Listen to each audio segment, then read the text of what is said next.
Now, please extend a warm welcome to Doug Miller, Senior Vice President of New Business Initiatives for LivingSocial.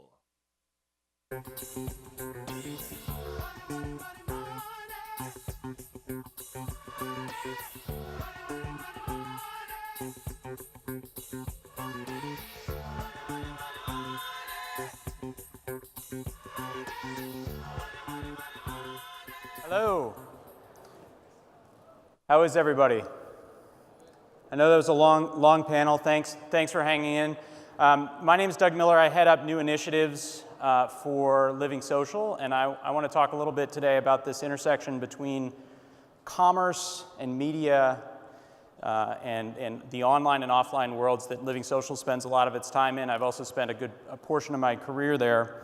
But before I do, I want to rewind to 1987.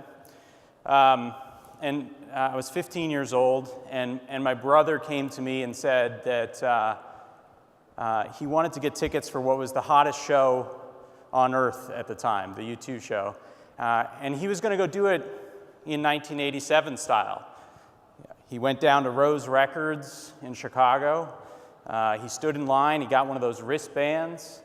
The next day he came back, and he was one of the lucky ones who got tickets. And not only did he get tickets, he got second row center seats at the Rosemont Horizon for the hottest show in the world. And of course, I couldn't resist my young entrepreneur instincts. I immediately went to the phones. I called a ticket scalper, and I asked how much these tickets were going for. They said thousands. Told my brother, I implored my brother that we must sell these tickets.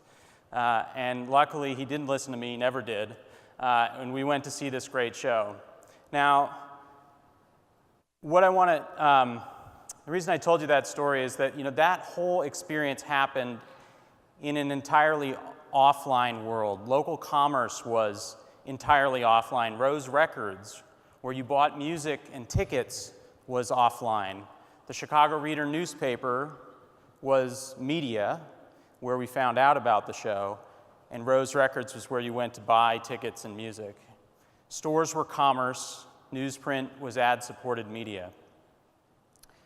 Then guys like this came along and started to change and blur those lines. I was lucky enough to work for Barry Diller Companies between 1997 and 2010 and participated an awful lot in the blurring of those lines.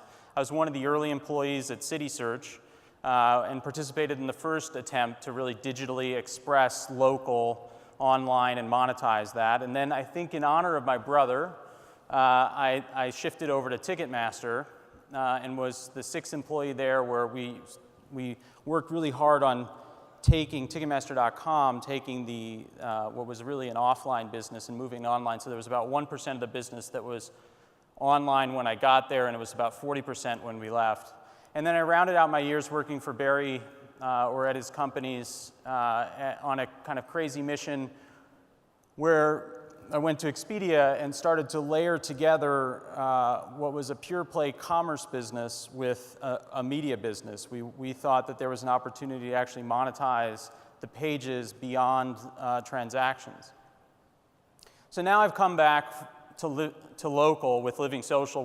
We're inspiring people to get out from behind their screens, to go do something locally, to travel, to shop, and to do it with friends. And we're connecting locals and merchants in ways we just couldn't imagine during my CitySearch days. We're rethinking how people like my brother find out about shows coming to town, and we're operating squarely at this intersection of commerce and media and online and offline. And we continue to press these definitions.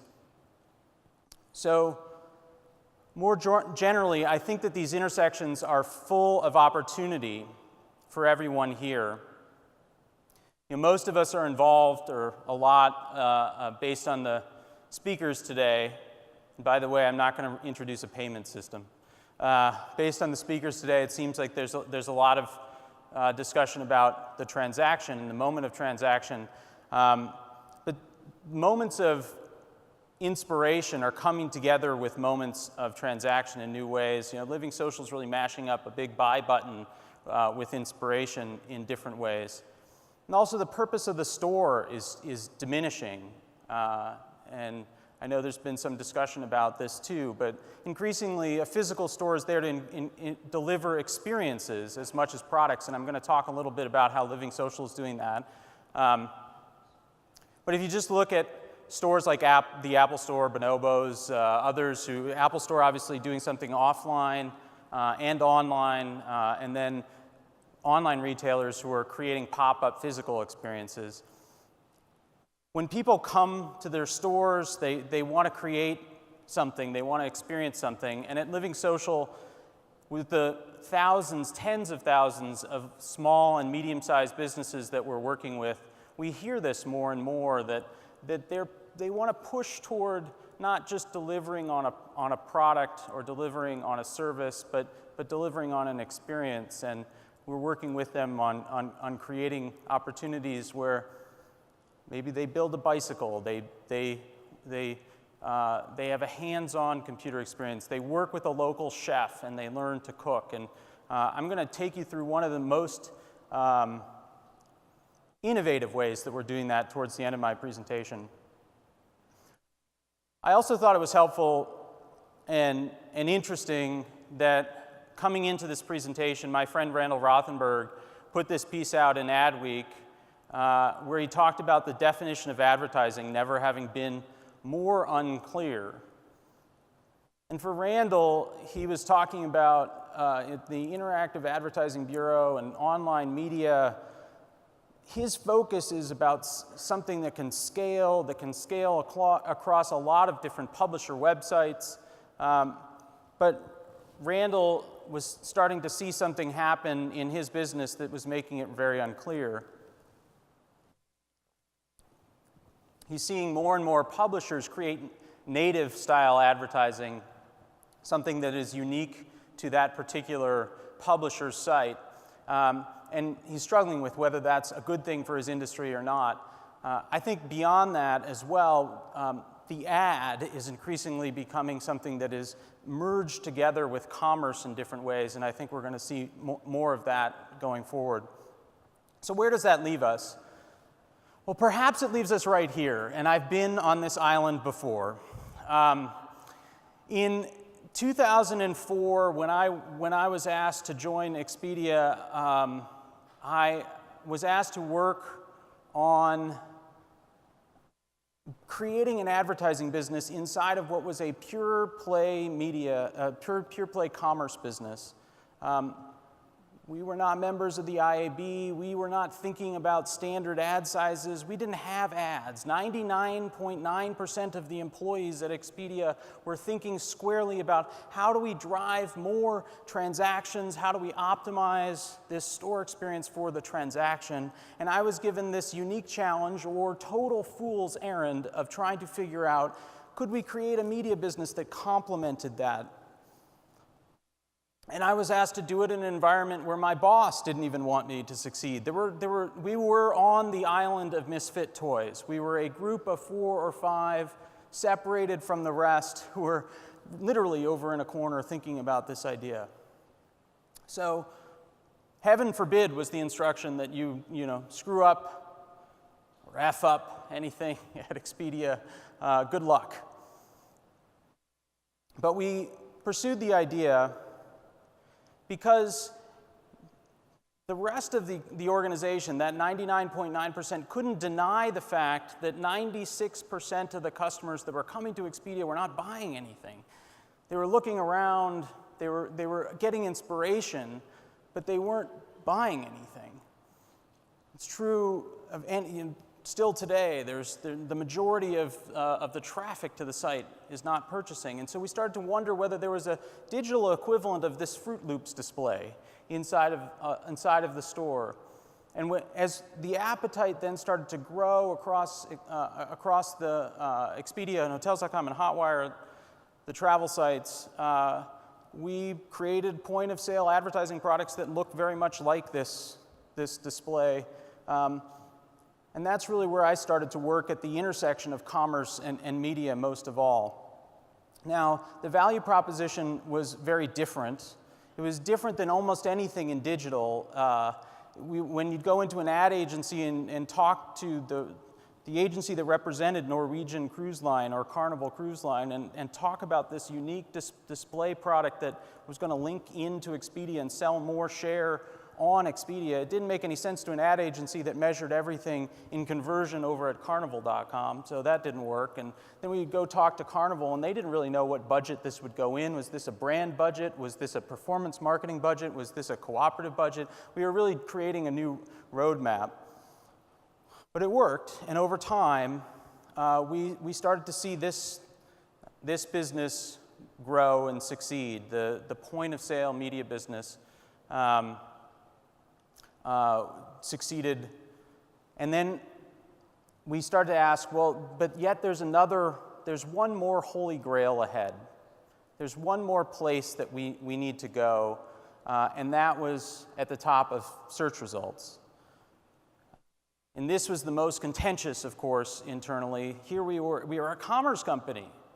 What do you mean you're going to sell an ad at the top of search results? That doesn't make any sense.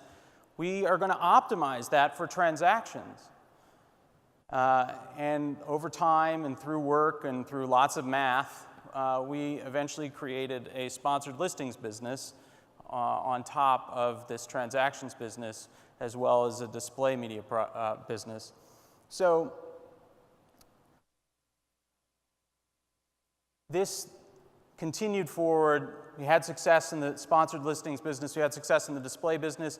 And we're starting to see, and there are probably others in the room who are involved in this, the same idea proliferating beyond online travel agencies. Amazon at the time was working on its own version of this and is seeing a lot of success with its media business. You see Target and Walmart and others all entering into this space that is at this convergence point between media and commerce. But there was one more holy grail on the horizon. Right as I was finishing up at Expedia, I was asked to speak at a travel conference, and I was asked to speak on the topic of social media. And I went out and I spoke with a lot of CMOs in the travel business about what they were doing in social media. I wanted to sound half intelligent on it, and most of them would talk about they were talking about metrics like engagements. They were talking about metrics like conversations. But they were struggling to draw a connection between that engagement and conversation and a transaction. Whether we like it or not, the travel business is very performance-oriented. They want heads and beds and butts and seats, and that's how it works.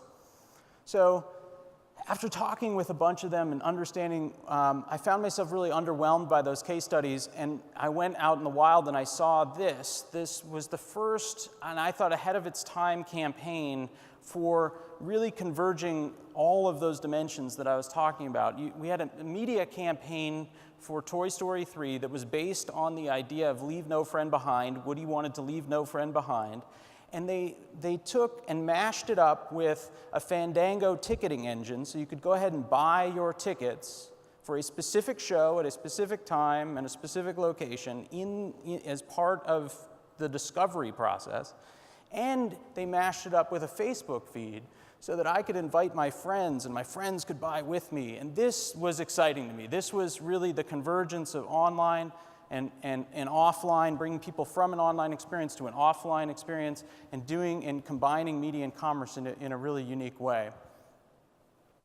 So as I left Expedia, I felt pretty strongly that the next holy grail was clearly up funnel from a sponsored listing, but it was still just as wired to a transaction. And at LivingSocial now, we're asking, how do we not only respond to demand, but how do we spark demand? This is exactly what the travel marketers were asking us, and this is what small and medium businesses are asking us all the time. How do we create demand where demand maybe doesn't exist? And how do we then tie that into a buy button and a transaction moment, much more so than traditional media might? So, show of hands here, how many have been to or how many have any intention of vacationing in Elkton, Maryland this year? Okay, so the morning that we sent out our offer for a group in Elkton, Maryland, to our audience, to the LivingSocial audience in Elkton, Maryland. The majority of our audience, the millions who received it, had no intention of vacationing in Elkton, Maryland either. But by the next day, hundreds and hundreds were buying. And over the few weeks that offer ran, thousands purchased. It created demand for a destination and created demand for a property where demand wasn't there before. And this was exciting. This is about, and this is what LivingSocial is really about. It's about creating demand. It's important to our partners and it's important to the category. 70% of LivingSocial Escapes buyers are not even in market for travel when they buy, and the vast majority of them buy within minutes of opening our email. That was very different than from where I came, where decisions usually took multiple days when shoppers came to Expedia. We are mashing up and continue to at LivingSocial the inspiration and the transaction, and it's yet another way that I think we're seeing the definition of an e-commerce website and the definition of media change. It turns out that magazine-like storytelling can be transactional too. It turns out that the vast majority of our buyers are not in market for the stuff that they're looking at on LivingSocial, and then serendipity happens and we are able to create demand. So for me, the Disney program was a predecessor to, and started to point to this future for marketers and show how social media could not just deliver fans and conversations and brand benefits, but could also deliver tickets and deliver transactions. And it's tapping in, LivingSocial is really tapping into that consumer mindset. Each day we send inspiration to millions of members. Each day when we show them the offers, we create urgency by putting them up for a limited time. Plus we reward them when they share that with their friends through the Me+3 program. So LivingSocial is taking this set of ideas around inspiration and mashing it together with transactions to a whole other level. So I want to close on a few slides that talk, as the head of new initiatives for LivingSocial, one of the most innovative things I think we're doing is we've created a venue in Washington, D.C., where we're bringing these forces together in an entirely different way. And I'm sure that, when you look at this building, you think, well, Doug, I don't get it. You're a daily deal company. Why are you showing me an office building? But it's not an office. Right here in this building, we're building this new bridge between online and offline. We're using 5 floors to completely rethink how we work with local merchants. You can see here on the slide some of the different flexible spaces and setups that we have. We go out and talk with local merchants, restaurateurs, flower shop owners, local celebrities, whoever it may be, and bring them in, and we dream together about the types of concepts that we could build and the types of events that we could build and run at 918. So let me show you an example of that. One of the most successful floors of the 918F building is our demo kitchen. There is a 50-person cooking school that features some of DC's best chefs and sous chefs, as well as the occasional celebrity. We even held a sold-out session where hip-hop star Biz Markie taught baking sessions at 918 F Street. And what's happening here is it's clearly not online, but it is connected to an online platform in LivingSocial in a way that I don't know any other physical location is. And what's happening here is not traditional brand advertising or traditional advertising. The brands of these local chefs and restaurants, but the brands in these local chefs and restaurants are built by this platform in a way that's quite different. Just take the guy in the bottom right-hand corner here. That is a chef named Eric Bruner Yang, hotshot startup, top chef in DC. And he came in and taught sessions last year. And after he reported to us, in the months and weeks and months that followed, streams of people came into his restaurant and asked their waiters if they could go say hello to him in the back room. They had become his bud, right? Eric was now their cooking buddy, and he had created this legion of word-of-mouth promoters through a hands-on cooking experience at LivingSocial, and ultimately went on to open a second restaurant in DC. There are other spaces in the building. We create similar kinds of one-of-a-kind events and experiences and tie them again to the promotional platform of LivingSocial.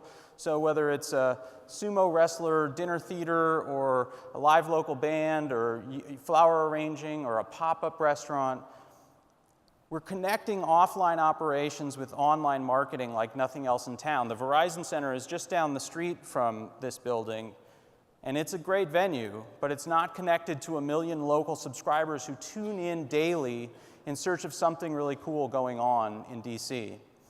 There are other ways for local flower shops to advertise, but I can't think of any that extend their store experience into a flower arranging class, a real emotional and authentic experience.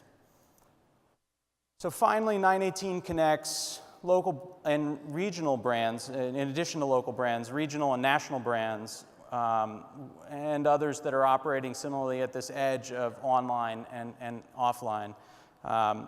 Just as one example, you can see in the top left there that, while covered up by the image, it was Rent the Runway. We worked with Rent the Runway around the inauguration in the fall of last year. They came in and wanted to have a physical space. They wanted to have the promotion of LivingSocial, which would reach hundreds of thousands of potential new customers for them, and then bring them into the physical location where thousands of women came and rented dresses in the lead up to the inauguration and all the fancy balls that followed. So the connection of online and offline at this space is we think, really pushing the edge. And certainly LivingSocial wakes up every day, and we think about how we can continue to work at that intersection. And I talk a lot with my team about Seth Godin's idea of the purple cow, that any of us in this room can certainly wake up and work on brown cow-like businesses, but why do it? Let's go work on something unique, something different, and that's what we strive to do at LivingSocial each day. I think that for everybody, based on everything that I've heard here, there are a whole bunch of ideas that are going to come out of this room that are going to play at this intersection of these forces. And I'm excited to see it. I'm excited to be part of it. And I thank you for having me here today, and thank you to Money 2020 for the great event.